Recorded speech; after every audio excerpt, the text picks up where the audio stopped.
وندعو ونصلي ونصلي على رسول الحبیب اما بعد اعوذ باللہ من الشیطان الرجیم بسم اللہ الرحمن الرحیم۔ اللہ سبحانہ وتعالیٰ کی ڈھیر و ڈھیر سلامتی ہو آپ تمام بہنوں پر۔ آج کی نشست میں آپ تمام بہنوں کو نماز کے متعلق بتاؤں گی، موسٹ امپورٹنٹ اور حضور اکرم صلی اللہ علیہ وسلم کا نماز کے متعلق فرمان کیا ہے یہ میں آپ کو بتاؤں گی۔ دیکھیں، جو شخص خضوع اور آداب کے ساتھ نماز کی حفاظت کرتا ہے نا تو اللہ سبحانہ وتعالیٰ اس سے راضی ہو جاتے ہیں۔ موسٹ امپورٹنٹ وہ کہاوت آپ نے سنی ہے نا، جس سے رب راضی تو اس سے سب راضی۔ تو ہم نے دنیا کو راضی کرنے کے چکر میں نہیں رہنا، ہم نے اللہ سبحانہ وتعالیٰ کی رضا حاصل کرنی ہے۔ ہم جس مقصد کے لیے اس دنیا میں آئے ہیں، ہم نے اپنے نیک اعمال کرنے ہیں، نیکیاں کرنی ہیں، نماز قائم کرنا ہے، اللہ سبحانہ وتعالیٰ کو راضی کرنا ہے۔ وہ کہتے ہیں نا، زمین و زمان تمہارے لیے،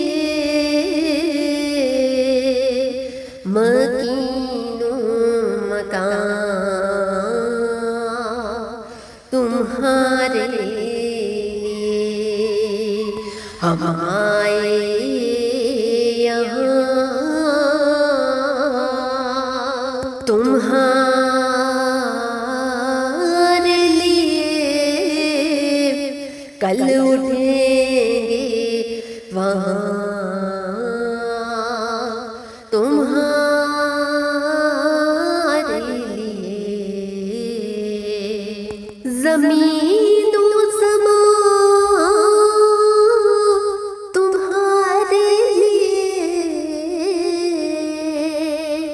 مکین و مکان تمہارے لیے، ہم آئے یہاں تمہارے لیے، کل اٹھیں گے وہاں تمہارے لیے۔ بس ایک بات یاد رکھنی ہے کہ جئیں گے تو نبی کے لیے اور مریں گے تو بھی نبی صلی اللہ علیہ وسلم کے لیے۔ تو آپ نے حضور صلی اللہ علیہ وسلم کا سیرت کا مطالعہ کرنا ہے۔ تو جو شخص حبیب کبریا حضرت محمد مصطفیٰ صلی اللہ علیہ وسلم کی سیرت کا مطالعہ کرتا ہے، وہ نماز میں ایک عجیب حکمت اور راز پاتا ہے۔ اور وہ راز کیا ہے؟ وہ راز یہ ہے کہ دنیاوی مصروفیات، مشاغل اور پریشانیوں سے نجات پانا اور زندہ و قائم رکھنے والے رب کا ہو کر رہ جانا۔ نماز متقین کے لیے راحت ہے اور اس کی حفاظت وہی کرتا ہے جس کا دل اللہ سبحانہ وتعالیٰ نے ایمان کے ساتھ آباد کیا ہو اور اس کا سینہ اسلام کے لیے کھول دیا ہو۔ نماز میں کوتاہی کرنے والے کے احوال دیگر ہو، اعمال بگڑے ہوئے اور اقوال نہایت گھٹیا ہوتے ہیں۔ اس کے برعکس جو شخص خضوع اور آداب اور سنتوں کے ساتھ نماز کی حفاظت کرتا ہے، اس سے اللہ سبحانہ وتعالیٰ اس سے راضی ہو جاتا ہے۔ اور اللہ سبحانہ وتعالیٰ نماز کے بدلے اس شخص کو، جو بھی نماز پڑھتا ہے، وہ لیڈیز ہو، جینٹس ہو، بچے ہوں، بڑے ہوں، بوڑھے ہوں، انہیں اللہ سبحانہ وتعالیٰ کی طرف سے خوشی ملتی ہے، ایک سکون ملتی ہے، ایک اطمینان محسوس ہوتا ہے۔ دیکھنا، آپ پریکٹیکلی آپ کر کے دیکھیں کہ 5 ٹائم پہ جب بندہ نماز پڑھ لیتا ہے نا، تو جب نائٹ میں وہ بیڈ پہ سونے کے لیے لیٹتا ہے تو ایک عجیب سی خوشی ہوتی ہے، ایک اطمینان فیل ہوتا ہے کہ آج میں نے 5 وقت کی نماز ادا کی اور انشاءاللہ تعالی اب میں تہجد بھی ادا کروں گی یا کروں گا۔ اور جو شخص نماز پابندی کے ساتھ ادا کرتا ہے، اس کے رزق میں بھی برکت ہوتی ہے اور اس کے تمام امور آسان ہو جاتے ہیں، مطلوب و مقصود تک رسائی حاصل ہوتی ہے، وہ کامیابی در کامیابی حاصل کرتا ہے اور کامرانی کے زینے چڑھتا جاتا ہے، کیونکہ اس نے رسی کا کنارہ دین کا ستون اور ملت کی چوٹی قابو میں کر لی ہے۔ اللہ سبحانہ و تعالیٰ قرآن کریم میں سورہ طٰہٰ میں اللہ سبحانہ و تعالیٰ کا فرمان موجود، ارشاد باری تعالیٰ ہے اور اپنے اہل و عیال کو نماز کا حکم دیجیے اور خود بھی اس پر قائم رہیں، ہم آپ سے رزق نہیں مانگتے، ہم ہی آپ کو رزق دیتے ہیں اور بہترین انجام تو اہل تقویٰ کے لیے ہے۔ اللہ تعالیٰ نے اپنے رسول حضرت محمد مصطفیٰ صلی اللہ علیہ وسلم سے جو خطاب کیا، اس کا مخاطب قیامت تک آنے والا ہر مسلمان مرد اور عورت ہے۔ جو شخص نماز قائم کرے، اس کی حفاظت کرے اور اس کی ادائیگی صبر و استقامت سے کرے تو اللہ سبحانہ و تعالیٰ اس کے لیے رزق حلال اور اچھے انجام کی ضمانت دی ہے۔ اللہ سبحانہ و تعالیٰ کیا اس کے بعد کوئی خواہش اور تمنا رہ جاتی ہے؟ ہم سب کی تو یہی خواہش ہے کہ اللہ سبحانہ و تعالیٰ ہمیشہ ہم سے راضی رہے۔ یقیناً آپ صلی اللہ علیہ وسلم نے ہمیں تعلیم دی کہ نماز میں اسلام کے جملہ معانی اور مقاصد جمع ہوتے جاتے ہیں، بلکہ اسلام کے جملہ ارکان کی دلالت نماز میں موجود ہے۔ آج کے اس نماز کے موضوع میں آپ تمام بہنوں کو نبی کریم صلی اللہ علیہ وسلم کے فرمان کے مطابق سمجھاؤں گی اور نبی کریم صلی اللہ علیہ وسلم نے نماز کے منافع اور فوائد کو بتائے ایک نہایت اور خوبصورت مثال کے ساتھ سمجھایا ہے۔ آپ صلی اللہ علیہ وسلم نے نماز کی مثال ایک صاف ستھری اور شیرین نہر کے ساتھ دی ہے۔ دیکھیں نا، نماز میں مختلف طرح کے اذکار جیسے تکبیر، تحمید، تسبیح یا تحلیل، استغفار، نبی کریم صلی اللہ علیہ وسلم پر درود و سلام، اللہ تعالیٰ کی پاکی اور اس کے مناجات، تلاوت قرآن پاک اور مختلف دعائیں بھی موجود ہیں۔ اس میں اللہ سبحانہ و تعالیٰ کے حضور سر تسلیم خم کرنے اور اس کے احکامات ماننے اور اس کی وحدانیت کا اقرار کرنے کے معنی پائے جاتے ہیں۔ آپ کو معلوم ہے نماز میں روزے کے معنی بھی موجود ہیں، کیونکہ دوران نماز کھانا پینا حرام ہے، ہم کھا پی تو نہیں سکتے، کھانا پینا حرام ہے۔ اور اس میں حج کے معنی بھی موجود ہے کہ بندہ نماز میں اپنے رب سے اپنے دل سے بیت اللہ کی طرف متوجہ ہوتا ہے، گویا اس کی روح عرش الہی کا طواف کرتی ہے اور اس کا بدن خانہ کعبہ کا طواف کر رہا ہوتا ہے۔ کیونکہ ہم نماز میں ایسا فیل کیجئے کہ میں اللہ سبحانہ و تعالیٰ کے سامنے سجدہ کر رہی ہوں، خانہ کعبہ کے سامنے میں سجدہ کر رہی ہوں، تو کبھی بھی نیگیٹو خیالات نہیں آئیں گے، کیونکہ اکثر آنٹی اور سسٹرز وغیرہ کہہ رہے ہوتے ہیں جب بھی نماز کے لیے کھڑے ہوتے ہیں تو اکثر خیالات آتا ہے کہ کہیں دودھ چولہے پہ تو نہیں رہ گیا، تو کبھی یہ تو کبھی وہ خیالات آ رہے ہوتے ہیں۔ تو فرسٹ آف آل نماز میں کھڑے ہونے سے پہلے آپ تین مرتبہ ولا حول ولا قوت الا باللہ العلی العظیم پڑھ لیا کیجئے، تین دائیں اور تین بائیں جانب پڑھ کے پھونک دیا کیجئے، تو شیطان جو ہے وہ کبھی بھی آپ کو دماغ میں وسوسے نہیں ڈالے گا۔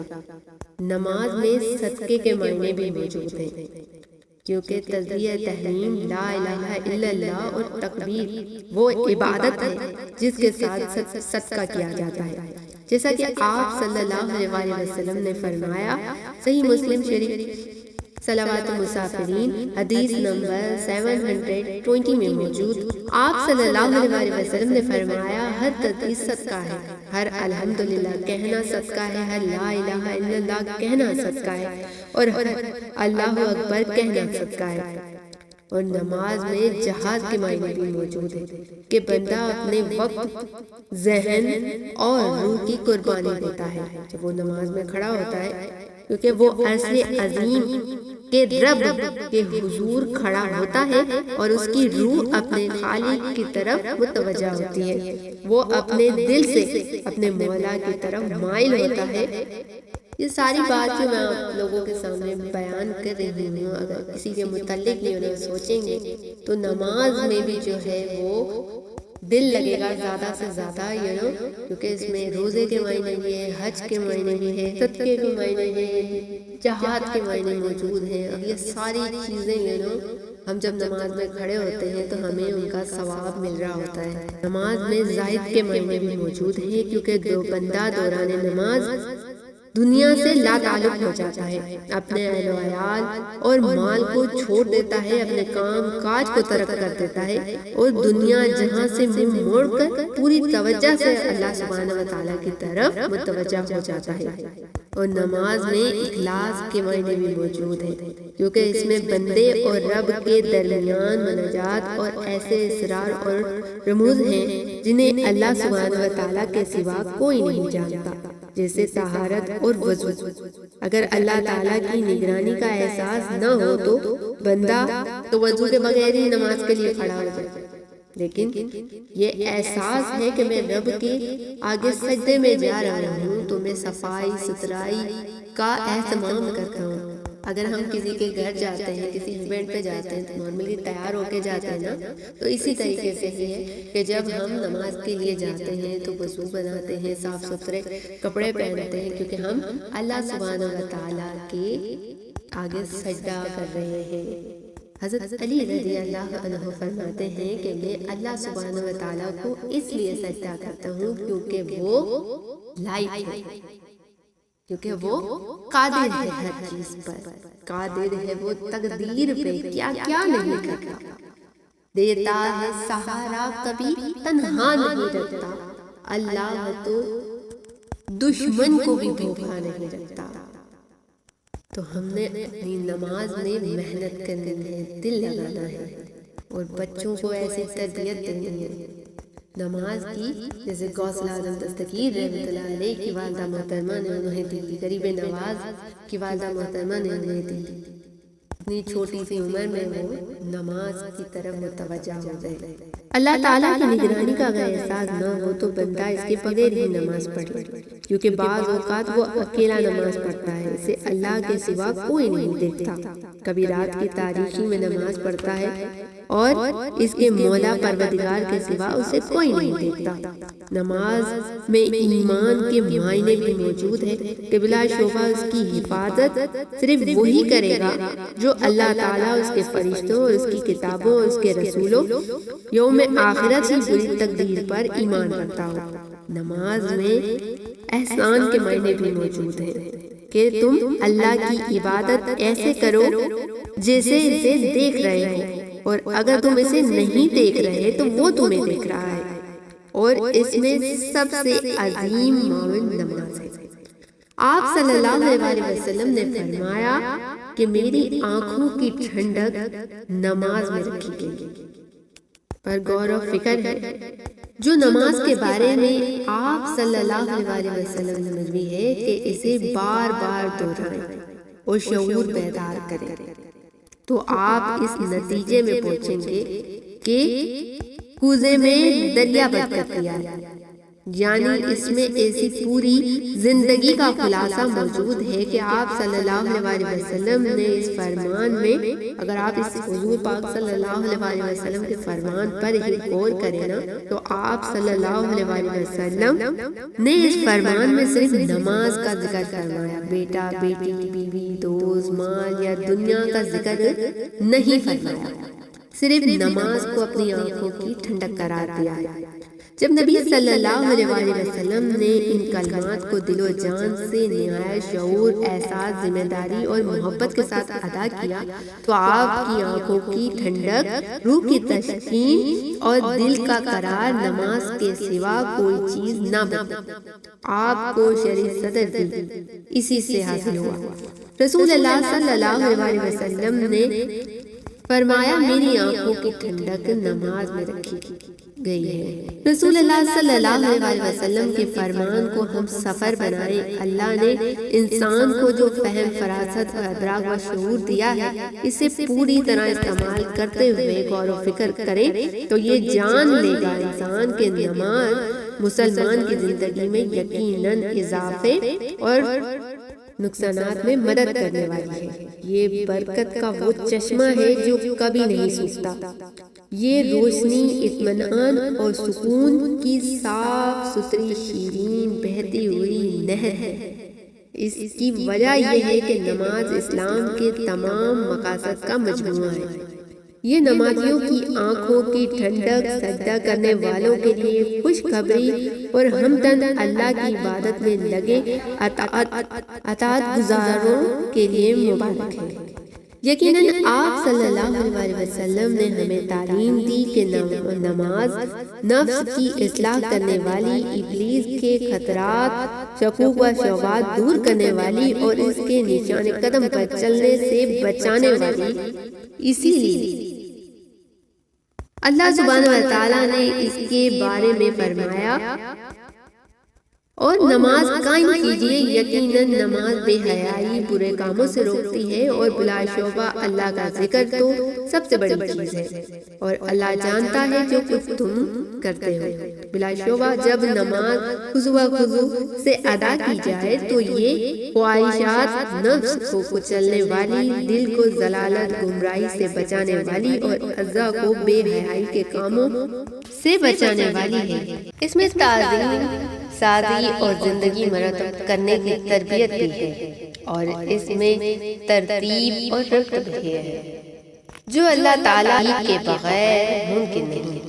جب انسان نماز شروع کر لیتا ہے تو اس کے لیے دائیں بائیں متوجہ ہونا، بیکار حرکتیں کرنا اور جو پڑھ